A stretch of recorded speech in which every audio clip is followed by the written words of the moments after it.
سما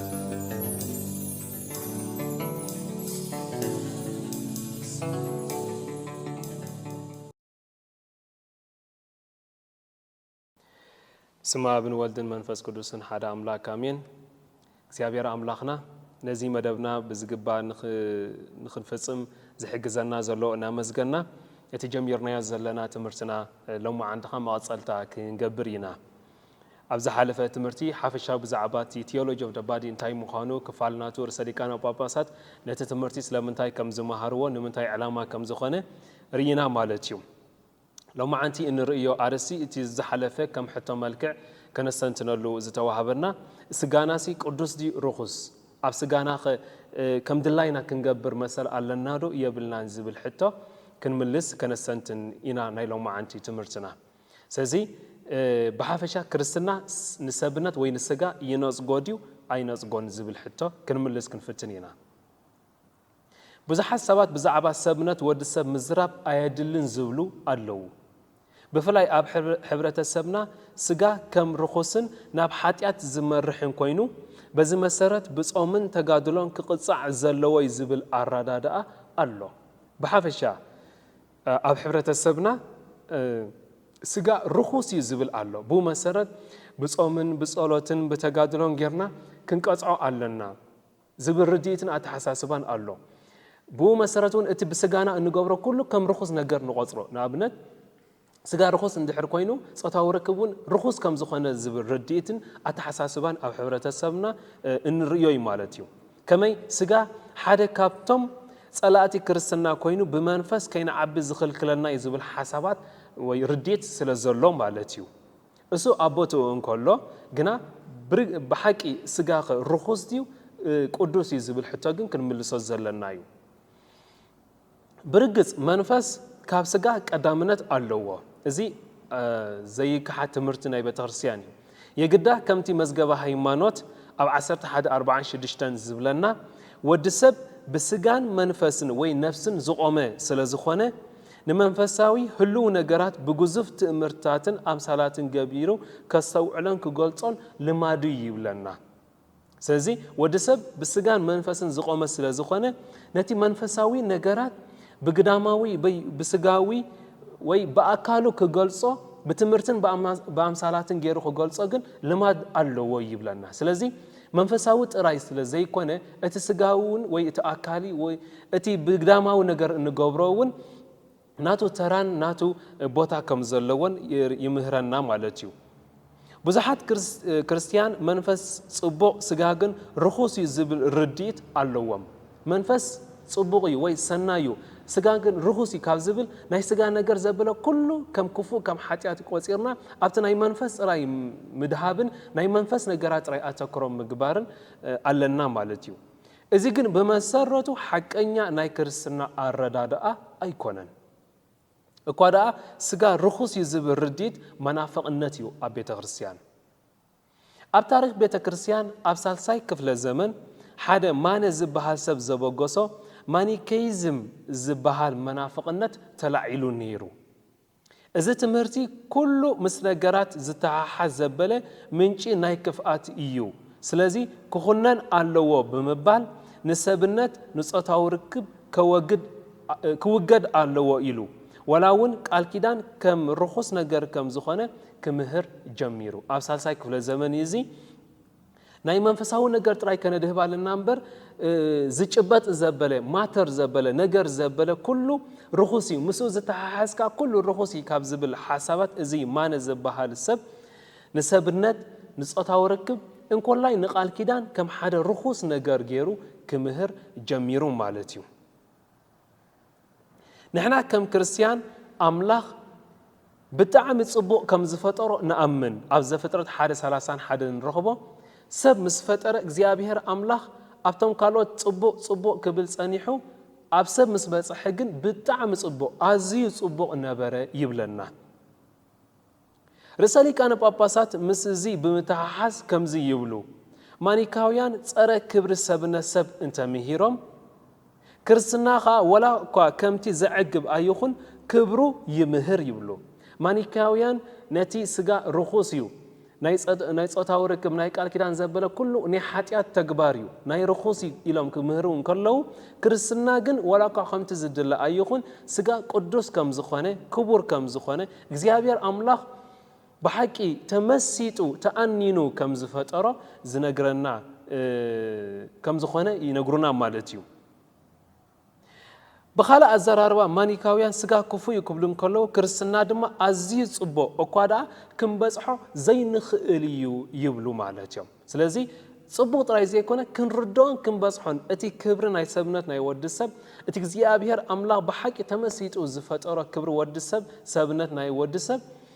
كم بزحون كم زي نخيل رسالك أنا باباسات يمهرونا إذن أي جزيانات أجمع أب سبنتنان صوتها وركبن زي كونه نسو معركندي كبر مخانو زي مرداء يبلونا اتساقم صوتاو ركب ويسبنتنا حماء مخانو كفو مخانو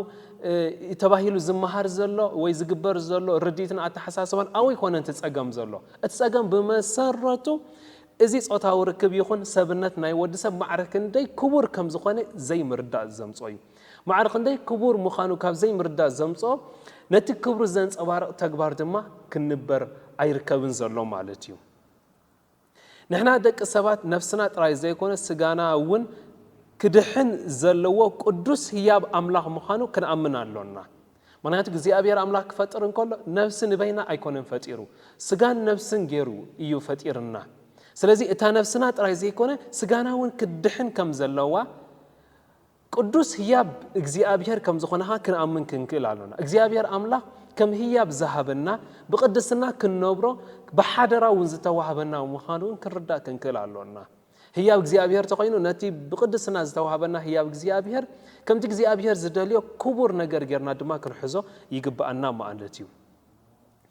መዝገበ ሃይማኖት ኣብ 10:15 ከምዚ ይብል ስጋ ናይ ድሕነት መንቀሳቃሲት ያ ይብል ቱርትሊያን ዝበላ አባሃላ እዚያ ስጋ ናይ ድሕነት መንቀሳቃሲት እያ ንስጋ ኣብ ዝፈጠረ አምላኽ ነአምን ንስጋ ንምድሓን ስጋ ንዝለበሰ ቃል ነአምን ኣብቲ ናይ ፍጥረት ስጋን ድሕነቱን ተፍጻሜ ዝኾነ ናይ ስጋ ትንሣኤ ሙታን ነአምን ይብለና እዚ ኣብ መዝገበ ሃይማኖት እንረኸቦ ሓሳብ እዩ ስለዚ እቲ ስጋ ብትምህርቲ ክርስትና ከም ርኹስ ከም ሓደ ክፉእ ነገር ዘይኮነ بحكي من قد الدحنت من كسعاسي ناي دحنت كم زخانة نتي سجاز فترة جزيابير أبو سجاز لبس ولد جزيابير نتي ناب دحنت ز تفسامي زخانة سجا زوزنات تنسى موتان دماني كم نأمن ينقرنا مالتيو كان ده حسوات رسالك أنا باباسات أبزت مرتزي أنت يوم جمرة كردا لنا كان ده حسوات ناي رسالك أنا باباسات قدس يوحنس باولوس داغماوي نتزنبره رديت بزعبه سبنت ود سبن صوتاونتن سوراوي لوط نممصايو حدا ريفولوشن ممصايو سوراوي لوط نممصايو منياتو اتحساسبا انت زي تغيروا تغبارون كقيار سلازي يكل نسم سبنتنا طراي ايو اتنكو نتزير منفساوي ملكوتاوي كم زرأ زغبر يبلو سلازي نحنا منفس كنري اي نخلينا نتزينر يو منفساوي وي ملكوتاوي كنت ناي أملاخ يكون ناي سب اتسجانا يكم زرقة كم زجبات كم زدهساس زجورا كاتيلهم سبنتنا نابزي زرقة كنت عالم نتي كابزل عالم زير مسير أب أملاخ حبو زنبرة كم زسجر زجبر يبلو سلازي እግዚአብሔር አቦ መለከታዊ ከም ዝኾነ ዘይረ ረቂቕ መንፈስ ከም ምዃኑ ነቲ ካብዘል ዓለም ዝነበሮ መደቡ አባና ኣብ ደቂ ሰባት ከም ዝረአ ከም ዝጭበጥ ናባናውን ከም ዝመጽእ ዝገብሮ እቲ ሰብነትና ጥራይ እዩ በሰብነትና ኢና መደብ እግዚአብሔር አቦ ክንሪዮን ክንጭብጦን ክንደስሶን ንኽእል ስለዚህ ሰብነት ምልክት ናይቲ ወይ ድማኒ ነቲ ዘይረአ ከም ዝረአ ዝገብር እዩ እዚ እንታይ ማለት እዩ ኢልና ክንሓትት ይግባአና كم سبنتاويان فترة متن نأملاح كن ريو أين خلين إنا كما يركي منفس لزخانة أملاح جن نت مسيرو متن كجلس أنا ناتو ملكت أبسمنتنا بمحتم بملكعو سب أين سبيت جيرو فتيرو النام مالتي سلازي نت زير ملك أملاح أبتها نفس تراي زي كونه ኣብ ሰብነትና እውን ሰብኣይን ሰበይትን ገይሩ ብምፍጣር መልክዑ ኣብኡ ከም ዝሕተም ገይሩ እዩ ስራሕ ናይ ዝመልክዕ ነቲ ዘይግለጽ ሓድነት ናይ ሰለስተ ኣካላት ናይ ስላሴ ምንጽብራህ እዩ ስለዚ ነቲ መልክዕ ናይ ሰብነት ክንርኢ ከለና ነቲ ተግባር ናይ ስላሴ ንርኢ ኣለና ስለዚ ሰብነትና ተግባር ናይ ስላሴ እዩ ነቲ ስላሴ ዝፈጠርዎ ወይ ዝገበርዎ ተግባር የንጸባረቕን ይገልጽን ንሶም ቀጺሎም ሰብ መልክዕን ኣምሳልን ናይ ኣምላኽ ዝኾነ ኣብቲ ሰብኣውነቱ ጥራይ ዘይኮነ ኣብቲ ሰብኣይን ሰበይትን ካብ መጀመርያ ዝፈጠርዎ ሓድነት እውን ይብሉ ምክንያቱ እቲ ሓድነት ናይ ቅድስቲ ስላሴ ኣብ ሓድነት ናይ ሰብኣይን ሰበይትን ኢና ንርእዮ ሰብኣይን ሰበይትን ዝፈጥርዎ ሓድነት ነቲ ሓድነት ናይ ስላሴ ይገልጽን የንጸባርቕን ማለት እዩ በቲ ሰብነቶም ዝፈጥርዎ ሓድነት በአካሎም ዝፈጥርዎ ሓድነት ነቲ ሓድነት ናይ ስላሴ የንጸባርቕ ማለት እዩ ስለዚ ኣብዚ ሓድነቶም ብሰብነቶም ዝፈጥርዎ ሓድነት መልክዕ ናይ ቅድስቲ ስላሴ ንርኢ ኣለና ከም ግልና ኣብቲ ሰብነትና ጥራይ ዘይኮነ ከም ሰብኣይን ሰበይትን ዝፍጠር ሓድነት ብሰብነት እውን ነቲ መልክዕ ናይ ሓድነት ናይ ስላሴ ይገልጸልና ማለት እዩ በዚ መሰረት ድማ ሰብ በቲ ሰብኣዊ ፍርያምነቱ ገይሩ ብውሉድ ይባረኽ ማለት እዩ ስለዚ እግዚአብሔር ኣምላኽ ኣብን ወልድን መንፈስ ቅዱስን በቲ ዝፈጠርዎ ሓድነቶም ገይሮም ነቲ ዓለም ክፈጥሩ ንሰብ ድማኒ ክፈርዩ ክኢሎም እዮም ሰብኣይን ሰበይትን ብዝፈጥርዎ ሓድነት ድማኒ ውሉድ ክወልዱ ነቲ ናይ ስላሴ መልክዕ ድማኒ ከመሓላልፉ ይርከቡ ማለት እዮም ሰብነትና ወሲባዊ ትርጉም ኣለዎ ምክንያቱ ሰብኣይን ሰበይትን በቲ ናይ ሓደ ኣካል ምዃን ብምልኣት ዘረጋግጽ ሓድነት ነንሕድሕዶም ህያብ ናይ ምዃን ፀዋዕቶም ዝገልጽ ስለ ዝኾነ ማለት እዩ ስለዚ እቲ ሰብነትና ወሲባዊ ትርጉም ኣለዎ ክንብል እንከለና በቲ ሰብነትና ሓደ ኣካል ክንከውን ከም ዝተፀዋዕና ሰብኣይን ሰበይትን ነንሕድሕዶም ህያብ ክኾኑ ከም ዝተፀውዑ ይገልጸና ምክንያቱ ሰብኣይ ንገዛእ ርእሱ ኢሎ ኣይኮነን ሰብነት ተዋሂብዎ ዘሎ ወይ ሰበይቲ ንገዛእ ርእሳ ተባሂሉ ኣይኮነን ተዋሂብዋ ዘሎ እቲ ሰብነት ናይ ሰብኣይ ንሰበይቲ እቲ ሰብነት ናይ ሰበይቲ ድማ ንሰብኣይ ህያብ ንምዃን ዝተዋሃበ ስለ ዝኾነ ብመሰረቱ ከም ፈቃድ እግዚአብሔር ከም መደብ እግዚአብሔር እቲ ሰብነትና ወሲባዊ ትርጉምን ፀዋዕታን ኣለዎ ብተወሳኺ እውን ሰብነትና ናይ ምብዛሕ ትርጉም ኣለዎ ከመይ ኣምላኽ እንተፈቂድዎ ብሓድነቶም ሳልሳይ ናብ ዓለም ስለ ዘምጽኡ በዚ መንገዲ ቃል ኪዳን ከም ናይ ጥንቲ ምስጢር ከም ምልክት እውን ብሓቂ ነቲ ናይ ቅድስቲ ስላሴ ህይወትን ፍቅርን ናብቶም ሰብኣይን ሰበይትን ዘመሓላለፍ ከም ዝኾነ የረድእ ማለት እዩ ስለዚ እቲ ናይ ስላሴ ሓድነትን ፍቅሪ ናብቶም ብሓድነቶም ተቀራሪቦም ዘለው ሰብኣይን ሰበይትን እቲ ህይወትን ፍቅርን ናይ ቅድስቲ ስላሴ ይመሓላለፍ ማለት እዩ ቦም ድማ ናብ ውሉዶም ብስድራ ድማ ናብ ሙሉእ ዓለም ይሰጋገር ስለዚ እቲ ሓድነት ናይ ሰብኣይን ሰበይትን ከም ሓደ ማሕበራዊ ወይ ድማ ሰብኣዊ ተግባር ዘይኮነ ነቲ ናይ ቅድስቲ ስላሴ ህይወትን ፍቅርን ዘመሓላልፍ ቦም ገይሩ ድማ ናብ ውሉዶም ብውሉዶም ድማ ናብ ሙሉእ ዓለም ዘመሓላልፍ ተግባርን መደብን ዕላማን ከም ዘለዎ